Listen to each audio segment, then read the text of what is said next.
Всем мяу, с вами Нина Трикот, и в этом видео мы с вами научимся вязать свитер. Это такой общий гайд вообще на любой свитер, и мне кажется, это будет полезно очень многим, кто хочет связать какую-то вещь, полноценную вещь, но не знает, как к ней подступиться. И если вы просмотрите это видео до конца, вы сможете связать вообще любой свитер.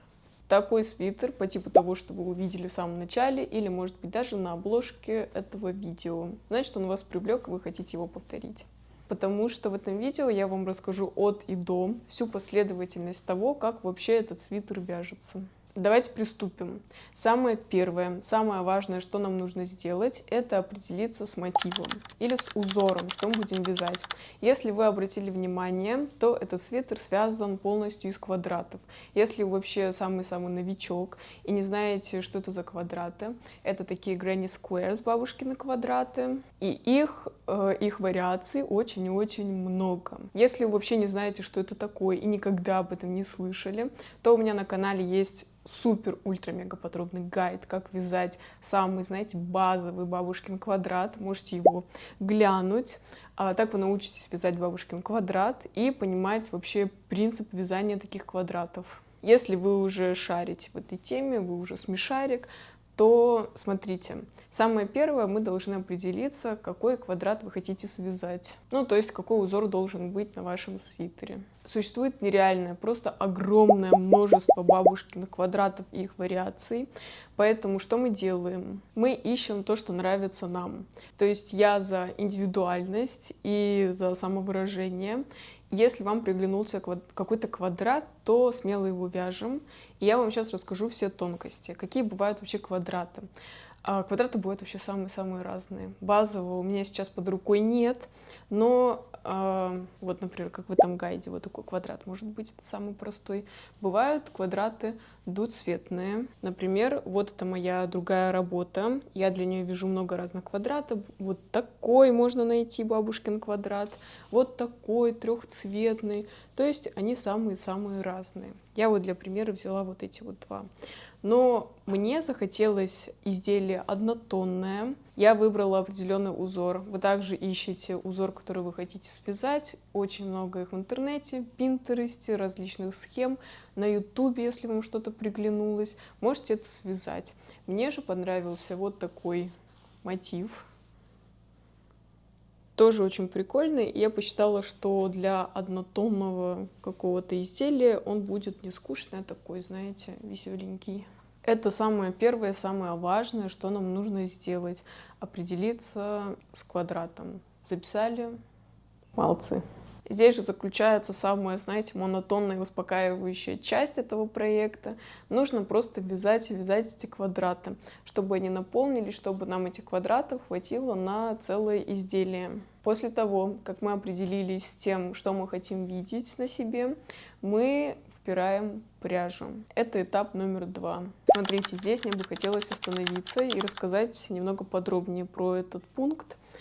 Дело в том, что этот свитер я буду носить не зимой. Он мне не нужен теплым, он мне нужен, знаете, очень-очень легким. Посмотрите, очень-очень легко. Ну, блин, посмотрите, весь дырявый мотив. Поэтому, естественно, я буду носить его весной, летом. То есть мне не нужна какая-то теплая пряжа. И самый идеальный вариант для летнего варианта, то нам нужна пряжа с хлопком.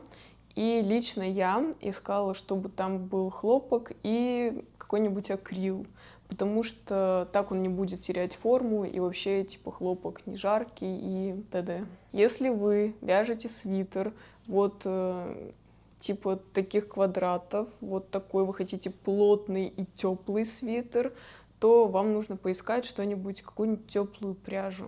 Но я не знаю, насколько этот свитер будет теплый, поэтому я такой теплый свитер из квадратов я никогда не делала. Но если вы хотите попробовать, то вперед. Я буду только рада. Особенно если вы меня где-нибудь отметите и покажете, что вы связали этот свитер вот так вот, вдохновившись моим видео.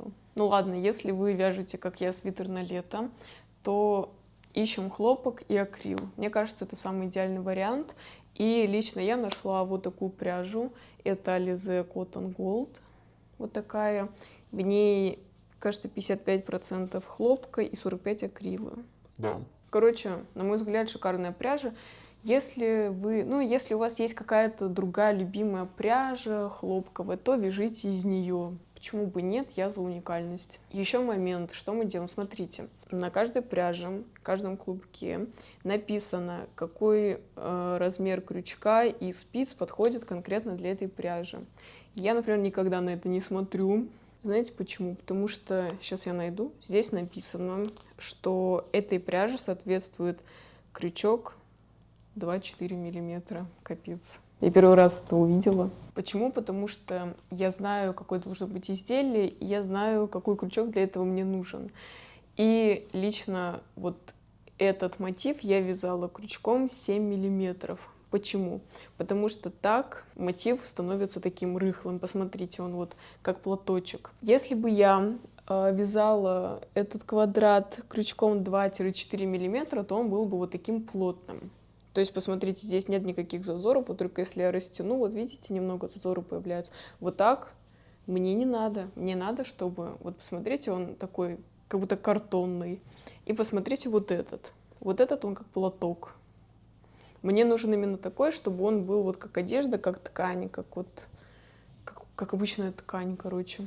А если вы хотите, чтобы было поплотнее, там, порыхлее, то мой совет: берем вот эту любую пряжу, берем крючок, смотрим, вяжем. Связали одним крючком, и если вам все ок, понравился результат, то вяжем дальше этим крючком. Я, например, до того, как вот связать вот такой вариант, вязала еще крючком номер 8. И мне он не понравился. Мне показалось, что уж совсем-совсем рыхлый мотив, и вот такие вот узоры, короче, не вырисовываются, они вообще вот такие. Короче, не понравилось крючком номер 8. И вы также берете свою пряжу, берете крючок побольше, если хотите тоже вот порыхлее, и вяжем. Если вам нравится узор, все good, то берем и вяжем дальше этим крючком. Если, не то, как будто бы, берем крючок поменьше. Если он слишком плотный, берем крючок побольше. С пряжей разобрались. Далее, что нам нужно сделать, это понять, какого размера должны быть мотивы. Я, кажется, уже где-то говорила, что я ненавижу вот это все мерить, смотреть, поэтому свои мотивы я вязала на глаз. Как именно? Я взяла, например, мне нужно было, чтобы квадраты были большие, и я взяла и прям по себе мерила эти квадраты. Мне нужно было, чтобы на мое тело в длину, высоту было 2 квадрата, и на руки тоже 2. Но мне хотелось, чтобы были большие квадраты. Я прикреплю картинки для наглядности, чтобы вы понимали, что я имею в виду. И мне хотелось именно вот такой вариант квадратов. Вы же можете сделать квадрат поменьше. Если вы хотите, чтобы от горла до талии было 3 квадрата, то вяжите. Это тоже все good. Я за индивидуальность, за самовыражение и т.д. Все нормально. Это творчество, и как вы хотите, так и должно быть. Так вот, какой должен быть размер этих квадратов? Все это индивидуально. Размер лично своих мотивов я тоже где-нибудь здесь напишу. Но я смотрела так, что просто прикладываю от плеча, причем вот здесь, типа сверху плеча, прикладывала эти квадраты и смотрела. Вот первый квадрат занимает первую часть туловища, и второй уже мне доходит до талии, туда, где мне надо. Поэтому все нормально. И также эти квадраты нормально по размеру моей руки, то есть, опять-таки, картинка. И вот все, как вот мне нравится, меня это устраивает. Что делать, если квадрат получился слишком маленький? Допустим, вы связали квадрат, и он получился у вас вот такой маленький. И он не помещается, не такой большой, как нам нужно. Что мы делаем? Что он сказал, не помещается? Сюда мы просто продолжаем вывязывать по краям. Смотрите, здесь вот этот мотив, он у меня заканчивался на вот этом цветочке. То есть, да, маленький квадрат, вот он как... О, прикольно, как вот этот.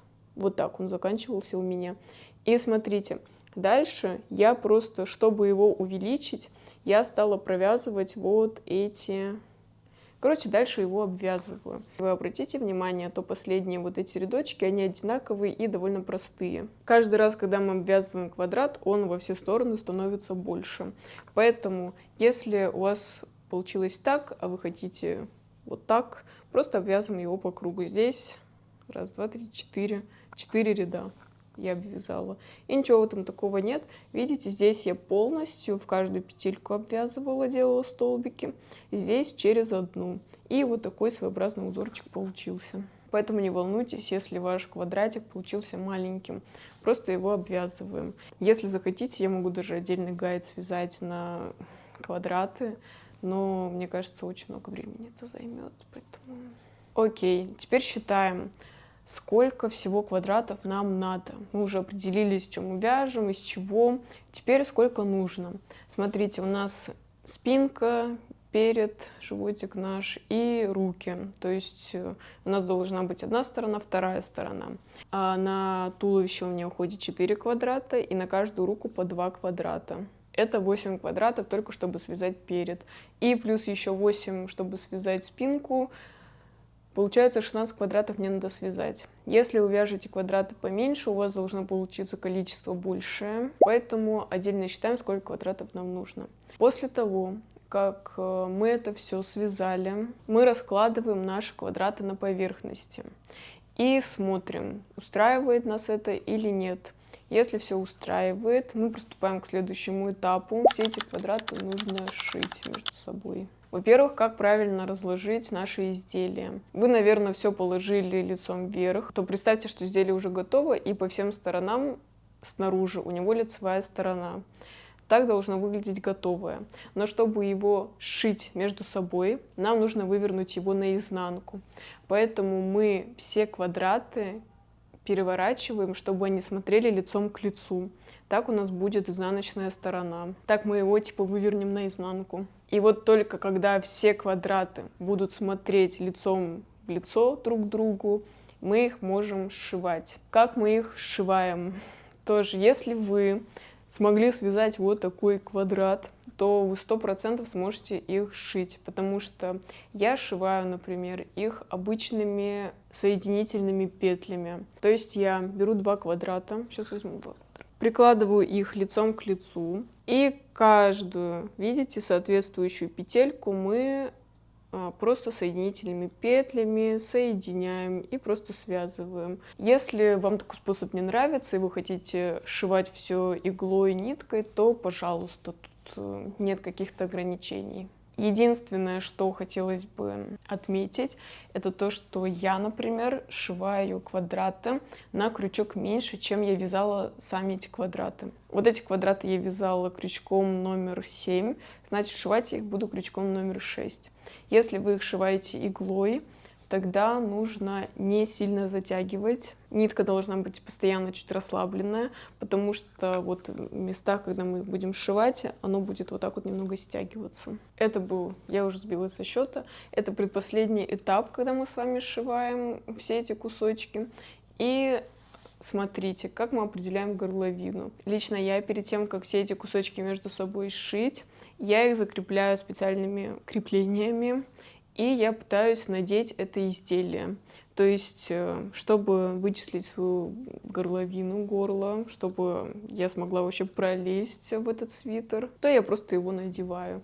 И я прикрепляю, допустим, я вот надела вот эту часть, и я прикрепляю, вот, например, отсчитываю от каждой стороны, от каждого квадрата, креплю вот здесь крепление, надеваю. Моя голова не пролазит сюда, поэтому я чуть дальше устанавливаю крепление, опять надеваю, если все good, то сшиваю эти квадраты, например, вот начиная отсюда и до конца рукава. И также с этой стороны отсюда и до конца рукава, чтобы у меня вот такая горловина была. Вы можете себе этот процесс упростить и можете связать не свитер, а, например, кардиган. Тогда вам не придется сшивать переднюю часть и просто оставить такое горло, типа вот так, чтобы было, и вот вот горло шили, и дальше типа нормально, вот так вот такой кардиган будет. Но отдельно этот кардиган, вот эти стороны нужно как-нибудь обыграть. Это можно посмотреть тоже на Пинтересте, какую вот резинку вот сюда вот можно связать.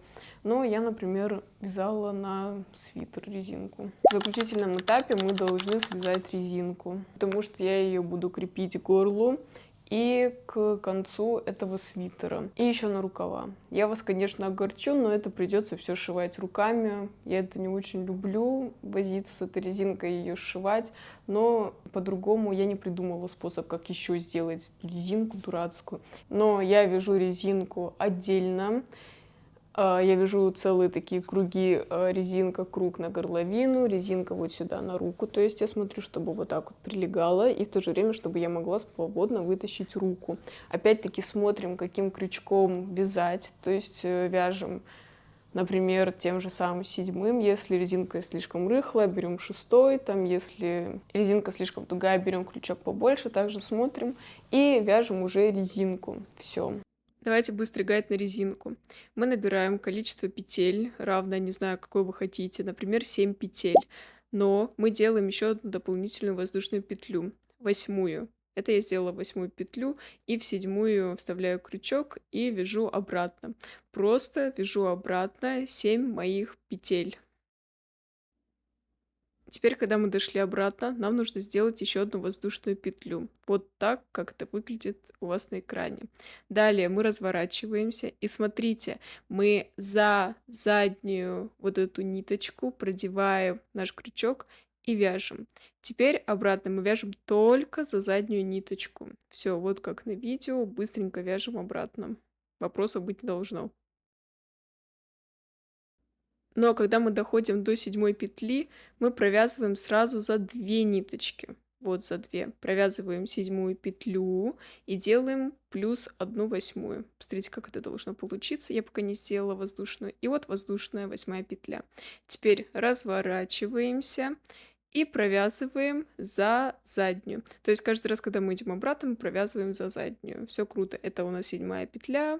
И мы дальше назад вяжем только за задние петли, пока не дошли до последней. Вот мы на последней петельке. Мы теперь берем 2 ниточки. За вот эти 2 ниточки мы провязываем все. Самое главное, под конец не забывать, что нужно провязывать за 2 ниточки и делать воздушную петлю 8. Вот так это должно выглядеть. И дальше вяжем, так как я уже объяснила. И такой результат у нас должен получиться. Дальше просто вяжем, у нас она будет длинная резиночка. И еще одно напоминание, если вы вяжете резинку на горловину, на горло, то смотрите, чтобы ваша голова через эту резинку тоже пролазила. И заключительный этап, нужно все это шить между собой, все эти резинки. В этом свитере у меня рукава такие чуть фонарики, поэтому мы можем, вот если у нас полотно, вот так вот, у нас резинки, в резинке у нас петель, которую мы будем шивать с этим квадратом, может быть меньше. И ничего страшного, если мы от полотна свитера пару петель шьем в одну петлю резинки. И у нас вот будет вот такой эффект фонарей. Пару петель самого свитера мы можем вязать в одну петлю резинки. И по итогу у нас должен получиться наш прекрасный свитер, который мы можем связать для себя любимой или для людей, которые нам дороги.